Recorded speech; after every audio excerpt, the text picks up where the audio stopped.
جی السلام علیکم سر.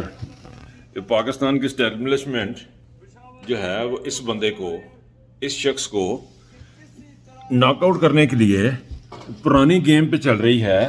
آپ کو یاد ہوگا کبھی 2 سال پہلے انہوں نے نواز شریف کو نکالا تھا، کبھی پلیٹلس اوپر کبھی نیچے، کبھی اوپر کبھی نیچے، سارا میڈیا کو ساتھ ملا کے انہوں نے اوپر نیچے کر کے اس کو نکالا. وہی پیٹرن پہ، اسی پیٹرن پہ اب یہ عمران خان کو ناک آؤٹ کرنے کے لیے کبھی کچھ یہ پروپوگنڈا شروع کیا ہوا ہے.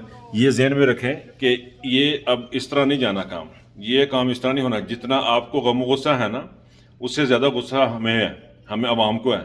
ایک کام کریں، آپ ایک اپنی غلط فہمی دور کریں. جس کا فوج کہہ رہے ہیں نا کہ فوج میں بڑا غم و غصہ ہے، 1 لاکھ یا 7 لاکھ یا 10 لاکھ جتنی فوج بھی ہے، آپ کو اس میں ریفرنڈم کرائیں. میں دعوے سے کہتا ہوں، شرطیہ کہتا ہوں کہ 90% فوج عمران خان کے ساتھ ہے. نہیں یقین تو ریفرنڈم کروائیں فوج کے اندر اور دیکھ لیں کہ فوج کو کتنا غم و غصہ ہے. You will find out.